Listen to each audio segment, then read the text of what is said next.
First Chronicles 16, I appreciate Brother Smith singing We Rest on Thee. It honestly is one of my favorite songs. I know most of you have never heard it before, but the text is actually quite a bit old. The text has been used with different melodies. The melody you just heard was a melody was written just, I think, in 2010. But these words were sung by Jim Elliot and the five martyrs there of the Auca Indians, sung the night before they were killed. Those very words were sung to a different tune, but they were sung, We Rest on Thee. They actually comes from Asa. I don't know if you remember that in 2 Chronicles where Asa was praying and said, We rest on Thee, and in Thy name we go. And so it's a great truth. And the song, if you noticed, it actually has a little bit of a military feel to it, and that was by design, the melody that is, because it seems to be a little bit incongruous, does it not? A military theme with the word rest. But that's exactly the word God used to describe the conquest of Canaan, rest. And so that was the composer of the music felt like there needed to be a song that had a militaristic feel to it, so that the tension there, the paradox would be felt there in the song. So just a little bit about that particular song, but it's a great truth.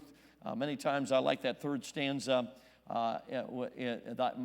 we rest on Thee, and our great weakness feeling, and needing more each day Thy grace to know. And so I know as a team we sing that often because we feel our weakness, and we know we need God's grace every day. Well, First Chronicles, and we're going to look at verse number 11, of chapter 16, First Chronicles 16. And we'll be looking at verse number 11. I'd like to read the verse, and then I want you to note a word, just a very important word, then we'll start our message off. We've touched on a couple of these themes, but I sense tonight that we need to fully develop them if we can. But notice what the verse says there in verse number 11. It's seek the Lord and His strength. Seek His face. Could you tell me the last word? Continually. Now, there's a lot of things in the Word of God asks us to do, and we all know that every commandment, even the least, God says are important. But obviously, I think we all recognize that anything God asks us to do all the time certainly seems significant, doesn't it? How about rejoice evermore? Pray without ceasing. Several commands that God gives us. God basically says, this needs to be an attitude of your life. I want you to do this all the time. So God is telling us there's something He wants us to do continually, and He says, I want you to seek my face. Now, I got a question for you. What does that mean? Do you know, I find that if you don't know what it means, probably won't do it. Probably be quite unusual for somebody to do something they're not quite sure what it means. So what does it mean to seek God's face? It must be important. God says you need to do it all the time. So I got a question for you. Did you seek God's face today? All day long? Well, what does that mean? You say, preacher, what does that mean? Seek His face. What does it mean? Well, we have to get out of 2018, which is a problem because we live here. So let's try to get out of 2018, and let's think about that. What would that sound like to a Hebrew? Seek my face continually. Well, there's no technology back then, so if you saw somebody's face, you know what that meant, don't you? You were in their presence. Now, someone's face today could be technology. And I remember back when I was a kid, there was a futuristic cartoon about a futuristic family. It was called The Jetsons. How many remember The Jetsons? These are the really old people in the room tonight. Okay, I got one foot in the grave, they're slipping fast. Okay, but anyway, there was this futuristic family, and some of you remember that. I remember watching The Jetsons, and I don't know if I thought about it in these terms, but I think as a kid I thought, whoa, that will never happen. Well, granted, we don't live up in houses, way up above the earth, and we don't fly around in little cars yet, and we don't have robots for maids yet. But there is one thing on the Jetsons that has happened. Do you remember when they made telephone calls? You could see the person on the other line. I remember thinking, whoa, that'll never happen. Well, it's happened. What do we call it? Skype, FaceTime, whatever.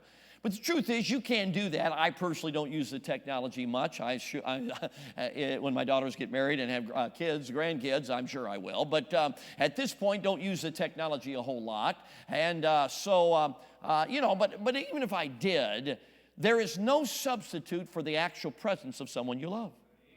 Now, I could be away from my wife, and I could FaceTime my wife. I could kiss my phone, but I guarantee you that's not as good as kissing my wife. You know, you with me on that? I could be Skyping my wife on the computer. I can hug the computer, but I guarantee you it's a whole lot better to hug my wife. You with me on this, man? You getting this? See, the point is, even anybody you love, although we certainly enjoy FaceTime, Skype, that kind of stuff, it is no substitute for the actual presence of people we love. So back to the Old Testament, when God says seek his face, what's he talking about? Well, you say, preacher, what does it mean to seek his face? Because God is everywhere. Well, that's true, isn't it? I like one of my favorite lines in hymnology, and I love different hymns, but I love this line. Everywhere that man can be, thou God art present there. Wow, that's a good one. So God is everywhere. We know that. So you say, well, preacher, what does it mean to seek his face? If God's everywhere, what does it mean to seek his face? Okay, the word face in the Bible, this will help you in the Old Testament, is talking about his manifest presence, not his presence. Because God is present. In this auditorium right at this moment, God's here. But he's not manifesting his presence to everybody in this room. For some of you, God's presence in this room is nothing more than an academic fact. But some people in this room, the fact that God is here is experienced in your spirit. He has manifested his presence to you, and you know he's here. So the manifestation, seeking his face, is seeking not just his presence, it's seeking the manifestation of his presence. We talked about this a little bit on Sunday mornings, so we'll repeat a little bit of it to kind of help us with context. You ever sang that song, He Walks With Me, and He Talks With Me, and He tells me I'm His own, and the joy we share as we tarry there, none other has ever known. What do you think the songwriter is talking about? He is talking about the manifestation of the presence of God. You ask me how I know he lives? He lives within my heart. You see, the songwriters, you can tell this in many of they're understood what we're talking about here. They understood the reality of the manifest presence of God. God's here. And I was speaking to the leadership, and I was talking about the fact that there was in Scotland years ago, 1949, a couple of aged sisters who got burdened about the fact that their island off the coast of Scotland had not seen a revival in 15 years. They were so burdened about it, they began to pray. One day they called up their pastor and said, Pastor, revival is coming. We saw the enemy retreating, and we saw the Lamb take the field. What were they talking about? They were talking about the manifest presence of God, the reality of God. They realized God is here. The evangelist Duncan Campbell, when he finally came to the island of Lewis, they told him revival was coming. And it was after that very first meeting, and Duncan Campbell says he sensed nothing, he felt nothing, he preached, dismissed the audience, and walked outside, and a man says, Brother Campbell, don't you sense it? The presence of God is hovering over us. The evangelist looked out and saw people beginning to make their way to the church, and a supernatural being drawn to the church house. And it was the beginning of that revival that those sisters had told the pastor was coming. You know, that's something that when you hear those kind of stories, I'll be honest with you, that's not real prevalent in American Christianity. We've gotten so academic, so intellectual, we've kind of made God into a textbook subject. But he's actually a person. So seeking his face is seeking the manifest presence of God, seeking the reality of him.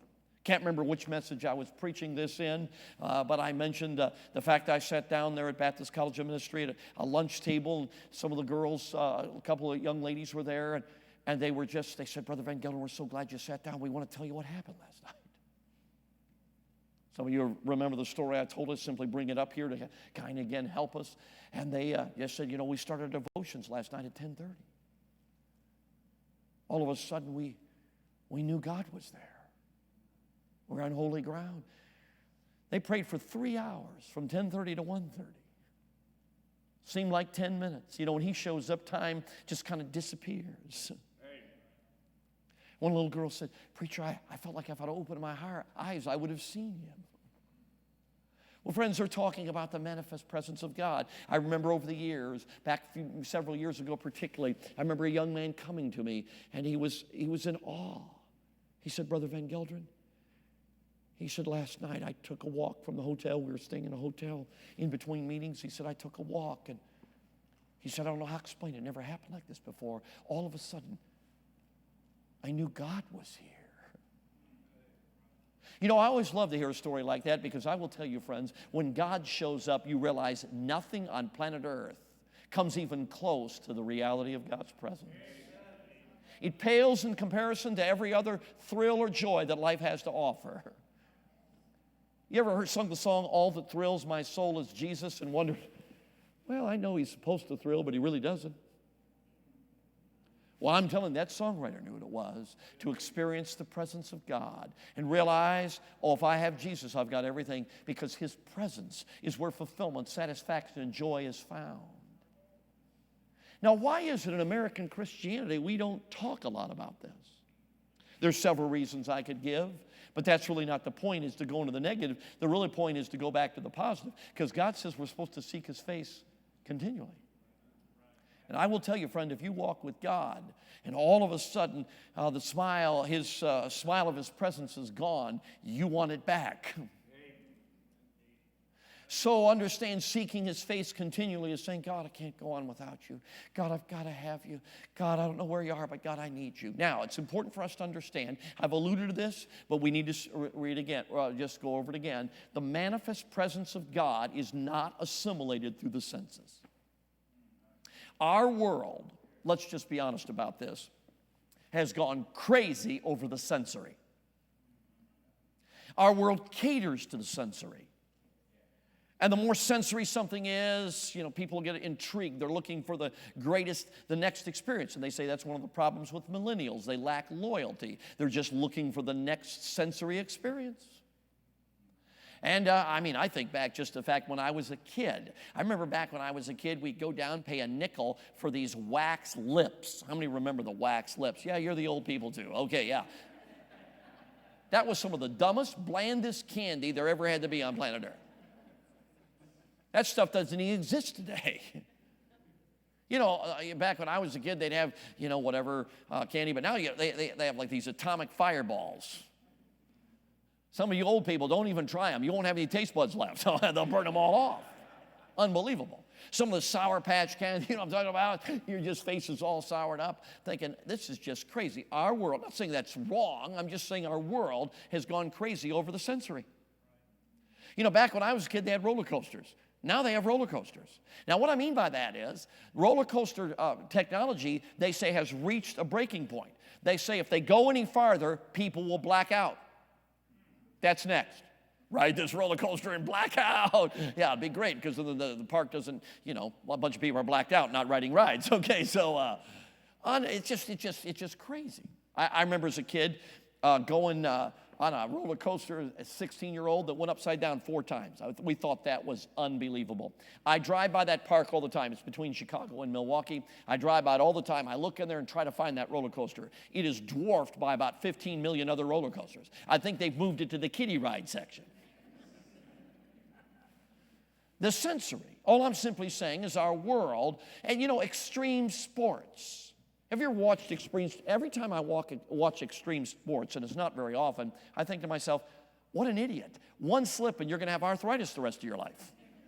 You can tell I'm over 50, you know what I'm talking about? I remember several years ago reading an article about the only extreme sports guy I knew growing up, a guy by the name of Evel Knievel. How many remember him?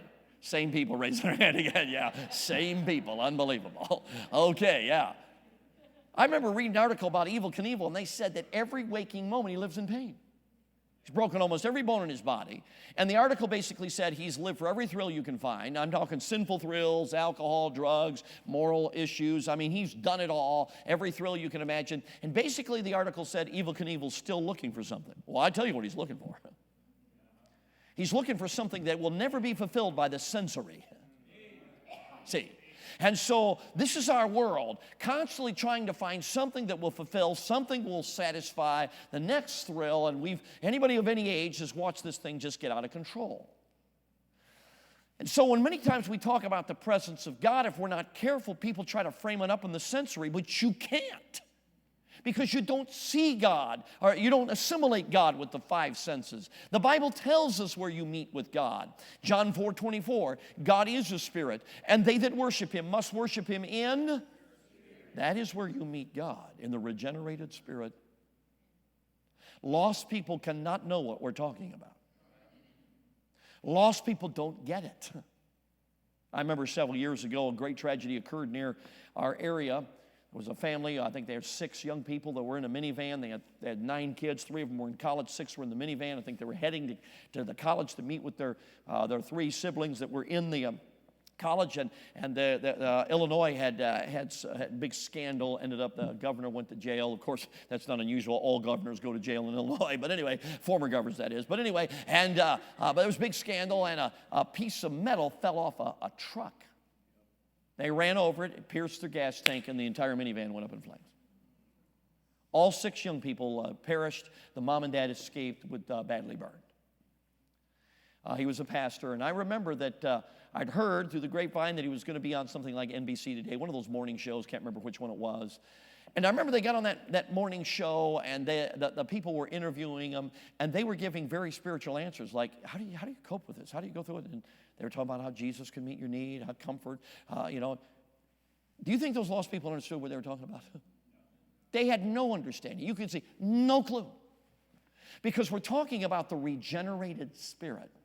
So where does God manifest his presence? And it's in the spiritual. You say, well, preacher, how am I going to know? How am I going to know that the presence of God? I don't mean to be, I'm not trying at all to be funny when I say this, but when God shows up, you'll know. See, the point is, friends, it's spiritual. So seeking God's face is saying, God, I want to fellowship with you. That's what we're talking about. I want to know the reality of your presence. God, I want to walk with you. I want to fellowship. I want to have a friendship with you. Again, I'm afraid in our busy society, we don't know what this is. Some of you, of course, have been introduced to spending an hour with God, and I will tell you the key to spending extended time with God is his presence. It's the key. Entering into his presence. That's, I believe, the key to any spiritual battle. But so this is what the passage is saying. So you say, preacher, how am I going to do that? How do I seek God's face? I mean, what does that mean? What does that look like? Well, let's go to John chapter number 7, because I believe John 7 may be the New Testament counterpart to help us understand this. Jesus is preaching after the Feast of Tabernacles, or during the Feast of Tabernacles, and many of you are familiar with the Feast of Tabernacles. The children of Israel would basically go out in their backyard, and they'd live in a booth or a tent, and they would commemorate God's provision for them in the wilderness. So it's the last day of that feast, there in verse number 37. If you begin reading in John 7:37, and that last day, that great day of the feast, Jesus stood and cried, saying, if any man thirst, let him come unto me and drink. He that believeth on me, as the scripture hath said, out of his belly shall flow rivers of living water. But this spake he of the Spirit. Okay, notice if you would please. It says, first of all, he's speaking, and some scholars, I think they might be right, say that there was a ceremony during the Feast of Tabernacles where the priest would go down and take a certain vessel, they'd fill it up with water in the pool of Siloam, and they'd come up in the temple, and they'd pour it out in a ceremony commemorating God's provision of water in the wilderness. And many scholars believe that what Jesus is doing here is saying, you totally missed it. In other words, that provision of water in the wilderness was a picture of a much greater provision, and that is the provision of spiritual thirst through my Holy Spirit, meeting your spiritual thirst. So he cries out here and says, if any man thirst, let him come unto me and drink. Now that teaches us what this seeking looks like. Number one, you've got to thirst. Now thirst is a great picture because thirst is not meritorious. You couldn't go into McDonald's. I guess you could, but it probably wouldn't work. You couldn't go into McDonald's, order $1, you know how it is, $1, they're those dollar Cokes or whatever, and you order that dollar Coke, and I don't know what tax is here in Georgia, but, I'm assuming something like $1.06 or $1.05. If you were in New York State, it'd be $1.50. But anyway, or California, it'd be $1.75. But anyway, and so you order your Coke, your dollar Coke, and they say, that'll be $1.05. You say, what do you mean, $1.05?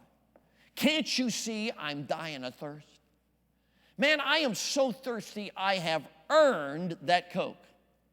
The truth is, I don't care how thirsty you are, you haven't earned nothing, if you know what I'm talking about. Thirst is not a meritorious condition at all. It doesn't earn you anything. So seeking starts with thirst, which simply means thirst. The more it becomes dramatic, you lose all focus on anything else, and you say, I've got to get that thirst satisfied. It's so interesting to me because thirst is one of those pictures in the physical realm that amazingly seems to not have the same correlation in the spiritual realm. Now, what I mean by that is this. If you became so dehydrated that you were dying of thirst, you would become asphyxiated with one thing. You know what it would be? Liquid. You literally would be willing to sell things, give things, just to get provision of fluid to meet your need. You'd become asphyxiated by it. But you know what? We become so spiritually dehydrated, and we don't even know it. We're literally dying spiritually. But we don't have the same asphyxiation for provision to meet that need. So Jesus is saying, if any man thirst, the truth is we all do. We all need God. We all need a spiritual provision. Now, the psalmist understood this. If you really don't understand what thirst is talking about, go to the Psalms sometime and look at the psalmist, because the psalmist, he exhibits it over and over. Psalm, I believe it is 40, as the hart panteth after the water brook, so panteth my soul after thee, O God. My soul thirsteth for God, for the living God. I believe that's Psalm 42, excuse me. And Psalm 63, O God, thou art my God, early will I seek thee. My soul thirsteth for thee, my flesh longeth for thee, in a dry and thirsty land where no water is, to see thy power and thy glory. Verse number 8, my soul followeth hard after thee. Psalm 84, verse 2, my heart and my flesh crieth out for the living God. Do you get an idea that the psalmist wanted God? He was hungry for God. He was thirsty for God and saying, God, I can't go on this way. Well, the great thing about this is God promises that if you are hungry and thirsty, that he will meet that need. Deuteronomy 4:29, but if from thence thou shalt seek the Lord thy God, thou shalt find him, if you seek for him with all your heart and with all your soul. Isaiah 41, verse 17, when the poor and needy seek water, and there is none, and their tongue faileth for thirst, I, the Lord, will hear them. I, the God of Israel, will not forsake them. Isaiah 44, verse number 3, I will pour water on him who is thirsty. Matthew chapter number 5, blessed are they that hunger and thirst after righteousness, for they shall be filled. The Bible makes it very clear, if you seek God, you will find him. Draw nigh to God, and he will draw nigh to you. God is not a respecter of persons. Sometimes I put it this way. Do you know why Peter, James, and John were closer to Jesus than the rest of the disciples? I believe that this really is the issue. They wanted to be. They wanted to be closer to Jesus. See, the truth is, friends, God's not a respecter of persons. If you say, I can't go on without God, I just got to have God, you'll meet with him. The truth is, friends, it's like this. If you can live without God, you will. And the truth is, I'm convinced many Christians in America, we do. We feel like we don't need God. Listen, friends, when's the last time you prayed, forgive us this day our daily bread, because you knew if God didn't provide, you weren't going to get it? We Americans can't even comprehend that. I just came from Kenya, and the missionary told me, he said, when these men were preaching recently, he said several of them got up and talked about going days without food because they didn't have any. It's something we can't even comprehend. But of course, they were looking to the Lord to meet their need, and they were talking spiritually how to process a situation like that. Well, that's something that's hard for us to relate to. But the point I'm making, friends, that's the physical. The point much greater is, God, I need you. Now, thirst, why is it here we are, totally in need of God, totally in the sense of spiritually dehydrated and spiritual hunger, literally malnourished spiritually. We need God desperately, and we don't even know it. Now, how can that be? Well, if I could put it this way, our thirst and our hunger is not being quenched. Don't miss this. It's being dulled. See, we're still malnourished. We're still in spiritual dehydration. The problem is, we don't know it. Now, what is it in our culture that so dulls our thirst for God? Well, it's interesting in the book of James, it talks about those that are rich in faith are the poor of this world. Now, isn't that interesting? So, no, I'm not saying that, she'll say, well, preacher, what does that mean? Well, it means this, that riches can dull your thirst for God. Now, I'm talking, all of us are rich. Let's just put that aside. When I tell teenagers all across America, the poorest kid in this room is in the top 5% of people who've walked on this planet in the entire history of this planet. You live in the top 5%. So the point is, there's a danger. Remember, so many times in the Bible, God warns about the danger of riches. The point is, we don't really think we need God. But we desperately need Him. Could we say if the poor of this world are rich in faith, maybe the rich of this world are poor in faith? The Bible doesn't say that. I'm just simply saying that's the danger. Now, I don't believe have to succumb to it. But I'm simply saying that there's so many things that dull our thirst today. Let's just be honest with you. Here, I don't have it right with me here. I call my smartphone my dumb smartphone. You got a dumb smartphone? You ever ready to pitch your? I was just in Africa and that thing wouldn't work. I mean, it's just really kind of nice, you know. Here it is. It doesn't work. Okay. Now I'm thankful for technology and some of the things it can do, but I will tell you, I think that if we're really honest, that it distracts us. It dulls our thirst. Let me illustrate it this way.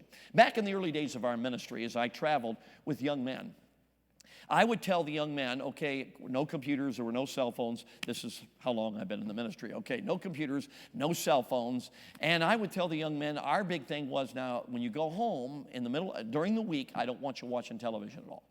Even things that are nothing wrong with it. I don't want you watching any TV, no sporting events. Now, you know why I did that, don't you? I wanted to keep focused on the ministry and be focused on their own spiritual growth.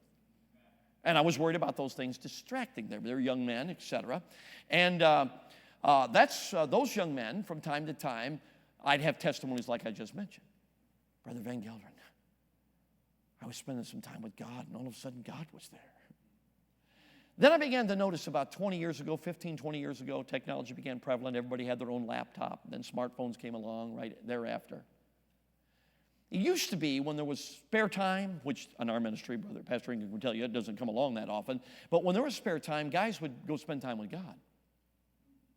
But once computers and smartphones came along, guess what they do? It's not like they went to sinful things. They'd open them up, watch the latest replays. Not that that's wrong in its place at the right time. But you know what I began to notice? They weren't running for those moments of time, seeking time with God. They're opening up laptops. They're looking down smartphones and checking the latest scores, watching the replays. You kind of tracking with me here? And I began to notice that their thirst was being dulled for God. Now, we've adjusted things, and are adjusting things, trying to help these young people really grow and understand the intensity of ministry. When you're in ministry, you're in a battle. Ask guys over there in Iraq and Afghanistan how much smartphone do they use in the middle of a battle where bullets and grenades are flying. You with me on this? Well, you're in a battle, you're in a battle. You got to be careful you don't get distracted, and all of us can. I'm certainly not claiming perfection on it, but the point I'm making is we get our thirst dulled. We get distracted. In other words, we can live without God. And then when we're not really fulfilled and satisfied in life, guess what happens? We start compromising. We go over to Hollywood to find fulfillment in life. We watch movies and we're thinking, I probably shouldn't have watched that. Or, that philosophy wasn't right. Or, there's some things that I know. And have you ever been watching something and the Holy Spirit said, you ought not be watching that? Now, I'm not talking out loud, but you just know. No Christian ought to be watching that. See, the truth is, in our culture, we get so used to it. You know what I'm concerned about? Millennials? I'm talking even millennials go to Bible college. They've compromised their conscience so much they can't even hear the Holy Spirit anymore. They watch stuff like, you watch what? You got to be kidding me. How can you stand in the pulpit and expect God to show up? When you're grieving Him by watching stuff where His name's taken in vain, and the philosophy's terrible, where there's moral issues, immorality, and sexual sin just prevalent or implied. Modesty's thrown out the window. See, the point is, friend, our thirst gets dulled. And I'm not trying to be unkind, but I am trying to help you. If you're out here thinking, when's the last time I really knew God showed up? And if you're sitting here trying to figure that out, there's a problem. The point is, there ought to be a hunger. God, I can't go on without you. God, I got to have you. And I want to tell you, thank God you serve in your local church, and thank God you're faithful to the local church, but that does not replace spending time with God. Now, it needs to be there. I'm not talking about getting rid of it. I'm telling you that you need to keep doing that. But the point is, you got to meet with God. One little girl in our Christian school, our Bible college, she came in, never smiled. I thought, and she had brothers and sisters, and all seemed to be the same thing, definite issues in their lives, their home. So I come back, and I've been gone for a while. I come back, and we're singing in chapel. I'm looking over at this girl, and she is looking toward heaven. Tears are streaming down her face. She's just literally in glory. I'm thinking, what happened to her? So I walk up to her one day, and I said, okay, tell me what's going on. What happened to you? You're an imposter, right? They kidnapped the real you. And no, I said, what happened? She smiles real big. She said, well, everybody's been talking about spending an hour with God. And she said, I'd never done anything like that. She said, my Christian life was really not worth much. And so she decided, I'll try it. Don't know if it'll do any good, but I'll try. She said it was torture for a couple of days. And she said, I don't know, 3 or 4 or 5 days, I can't remember how much. And then she began to beam, and she said, then all of a sudden one day, God showed up. I'm telling you, friends, if you seek the Lord, you'll find him. You've just got to want him. You've just got to want him where you say, God, I don't care what it takes. I want you. You're more important than anything. But we get so busy, we get distracted. I want to ask you a question, and you don't have to answer this because I fall prey to this. And I'm not saying it's wrong to listen to the news, but sometimes I have to say, turn the news off. I got to meet with God. There's a time to listen to the news, but there's something more important than that, and that's to meet with God. All I'm simply saying, if any man thirst, that's what God's saying, if any man thirst. Frances Havergal, if you do much study of her life, she didn't live very long, but man, she walked with God. She gave us Like a River Glorious. She wrote a text to a song. I've heard it sung at several camps. A new melody was put to it, but the words are phenomenal. It says, I cannot do without thee. Whoa, that's a great song. I cannot do without thee. Can you? See, in American Christianity, we can and we do. We go days without God.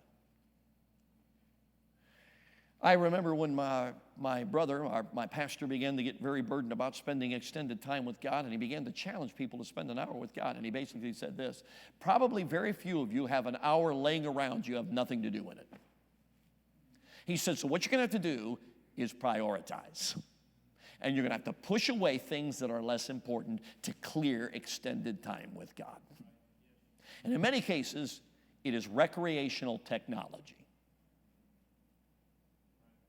See, the point, friends, is simply this. If any man thirst, seeking God's face means I cannot go on without you, God. I cannot go on. I will tell you, my pilgrimage began in college. When I got to college, I said, I don't know God. I knew I was saved, but I don't know God. And I will tell you, friends, I remember I began to clear at the college there at 10 o'clock, quiet hour would end, and then devotions would begin at 10:30. It was basically a wasted half hour if you stayed in the dorms. It was a riot, you know. I'm overspeaking. It was pandemonium, and people, you couldn't. So I remember leaving the dorm and going out to the quiet places on the campus, and I just said, God, I don't know you. God, I need you. God, where are you? God, please show up in my life. You know what I found? God began to show up. All I'm simply saying, friends, anybody can seek God, you'll find him. But it's purpose. You've got to be purposeful. It's not just going to happen. It's got to be purposeful. God, I've got to find you. If any man thirst, if any man thirst. Now, there's another point to this. You say, okay, what's the point? Okay, thirst is only part of it. And if you focus only on thirst, you may get into the pitfall of what I'm going to call overactivity. Because the truth is, thirst is not an activity. It's an attitude, a hunger out of the heart. But there's a second step. If you look here, it says, if any man thirst, let him come unto me and drink. Okay, so the next step is come and drink. So how do we come and drink? How do you go to Jesus and drink? Because if he was still on planet Earth at Jerusalem, we could get a plane ticket, right? We could go and say, okay, Lord, could you give me a drink? Well, he's clearly not talking about the literal. We see that later on in the passage. I'll point it out in a moment. He's clearly talking about the spiritual. So how do you come to Jesus and drink? Well, it's a really good question. So I'll tell you what, let's do. Keep reading. Okay? So let's see what it says here. Let him come unto me and drink. He that believeth on me, as the scripture has said, out of his belly shall flow rivers of living water. Now, don't miss this. Coming and drinking is the two sides to believing. Coming is depending on Jesus for direction. He says, come, okay, I'm coming. Drinking is depending on Jesus for provision. It's the two sides of believing. Now, one of the great pictures I love in believing is the picture of, we used in Sunday school, Hebrews 3 and 4, rest. We're saying tonight, rest. Okay, so it's like this. Rest has the idea of expectation. You know, I was growing up, as I mentioned my dad on Sunday, but, if my dad told me we're going to do something, I would rest in his word. Now, what does that mean? I'd expect it. My dad would sometimes say, Jim, the Senators, that really dates me, but the Senators are playing the White Sox tomorrow night. Let's go to the ball game. Now, if my dad said that, I would rest in his word, which means I'd expect that we were going. So we all understand that on a human level. So on the divine level, what it means is to trust Jesus to lead you and trust him to enable you when you follow him. My brother has put it this way, my brother John, it's like a rowboat, you have two oars. One oar is depending on Jesus to lead you, one oar is depending on Jesus to enable you. Now, how many have ever been in a rowboat and only used one oar on one side of the boat? What happens? You go in circles, or have you done it too, okay? And if you use the oar on the other side, guess what? It goes in the circles on the other side. So here's the two errors in the Christian life. Okay, God, I got a really good plan for my life. So what I need you to do is really bless it. You're going to go in circles. The other side is, okay, God, what do you want me to do? And you show me what to do, and God, I'll try as hard as I can to do it. You will go in circles. Where you make progress is say, Lord, show me what to do, anything. I'll do anything you want me to do, and I'm going to trust you to enable me to do it because I could never do it unless you enable me to do it. You will move forward because you're depending on Jesus to lead you, but you're also depending on him to enable you.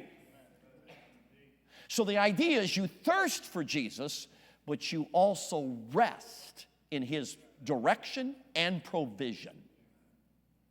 Now, if I came here and said, I want to preach on two synonyms tonight, thirst and rest, would you consider those words synonymous? And the answer is probably not. They're what I would call a divine paradox.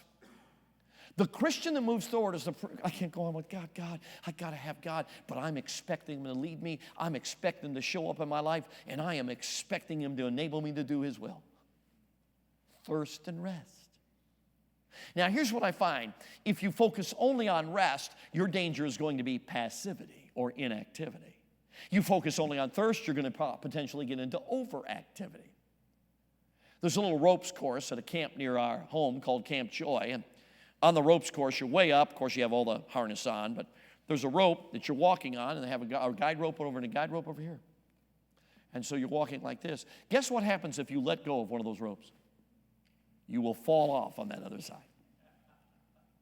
You have to have the tension of both, and so it is in the Christian life. You have to be, God, I can't go on without you, but God, I'm expecting you to do it. You say, okay, preacher, I think I'm getting it. Now, notice what it says. He that believeth on me, out of his belly shall flow rivers of living water. Now, I'm not trying to be funny here, but this can't be literal. You know why? I've never seen anybody who looked like they had a fire hydrant coming out of their guts. You know what I'm talking about? If we did, we'd call 911. It's clearly talking about the spiritual. In other words, people who get this and understand what the presence of God is, they become a channel of his presence.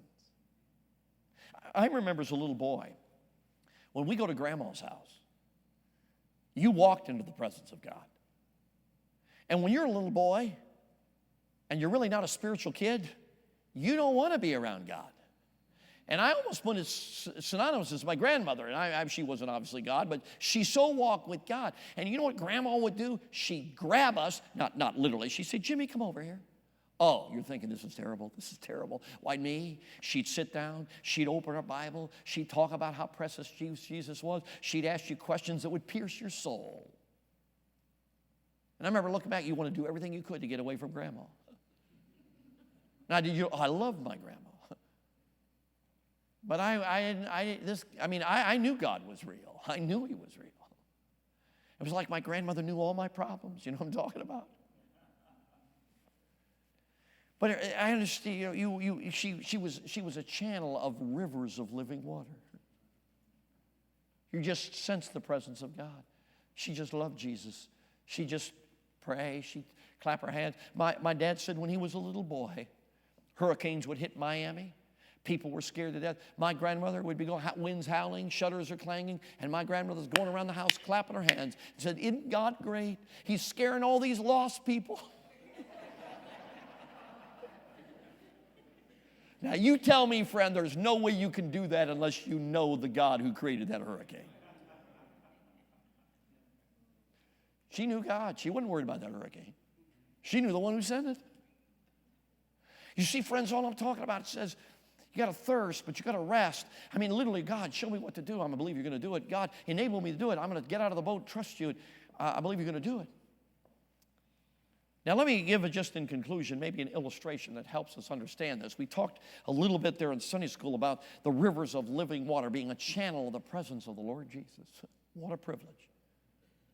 God, I will say this. It was a masterful plan, wasn't it? If Jesus had stayed on planet Earth, probably the most we'd ever spend time with him, maybe just a few minutes, right? But it was a masterful plan. Jesus went back to heaven and he sent forth his Spirit into us. So that every one of us now has the potential to be a channel of the presence of the Lord Jesus. See, the truth is, when I look back to my parents, they weren't perfect people. You know what impacted me? It wasn't them. It was Jesus that impacted me. The reality of his presence in their lives. I never struggled with the reality of God. So that's what it means, those rivers of living water. Now, one final way to just kind of put this, because I really want us to get a hold of this. And my uncle, he's now with the Lord, but when he was just a teenager, he built an airplane, if you can imagine that, got a pilot's license, and became the terror of the skies. You can imagine a teenager with a brand new driver's license at 16. Imagine him with a pilot's license. And my uncle said in that airplane, he'd take off there in that little downstate Illinois farm town, and he'd fly around, and he'd chase farmers off their tractors. There'd be a farmer out there like this, and all of a sudden he'd hear that plane coming down. And they'd jump off the tractor, and he'd like that, he'd pull. It wasn't real popular in town, you know what I'm talking about?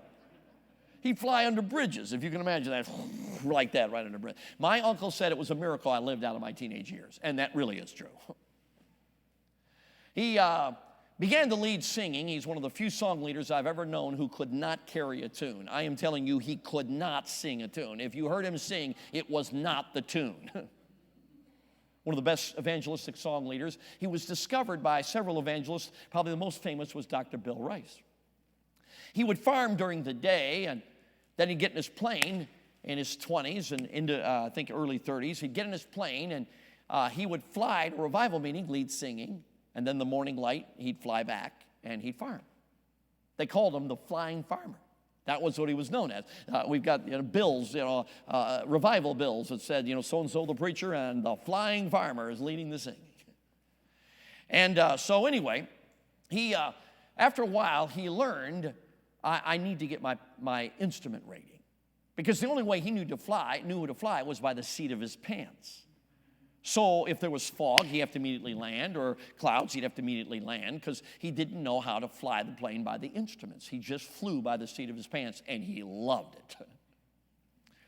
Well, he got his instrument rating, and basically when he got his instrument rating, he said it was boring. It's like flying in a flight simulator. But it's very important, because if you fly in clouds or fog or at night, if you don't know how to use your instruments, you will die. That's a pretty good motivation. You know what I'm talking about? So he he got his instrument rating, but he much rather fly by the seat of his pants. Now, here's the point. You know, friends, there's times in our Christian life when the reality of God is there, it's like we're flying by the seat of our pants, if I can say that. We're enjoying the presence of God. Have you ever been enjoying the presence of God and all of a sudden the fog rolled in? Now, what do you do when fog rolls in? Here's what a pilot does. If I could put it this way, they really like that fog to lift because they much rather fly by the seat of their pants. But since the fog's in, they fly by the instrument panel.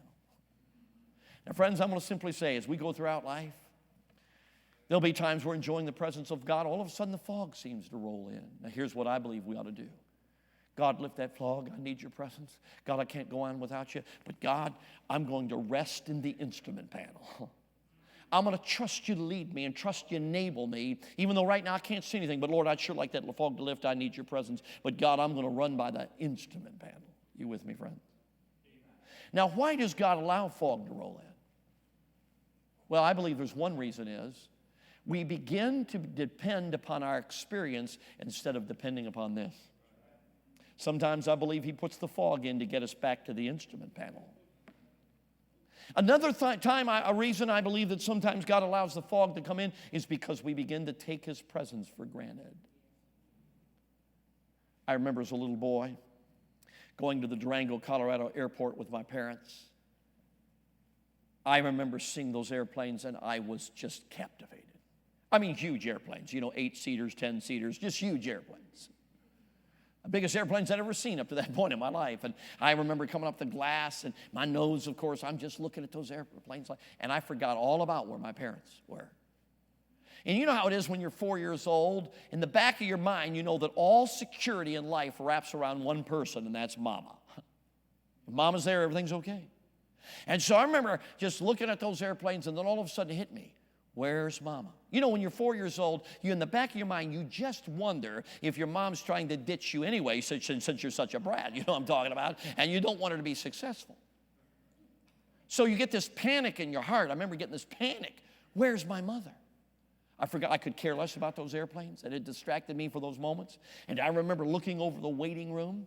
And when you're 4 years old, I don't know about you, but I remember you identify people different than when you're older. You identify people by their face. In those days, I would identify my mother by her skirt and her shoes.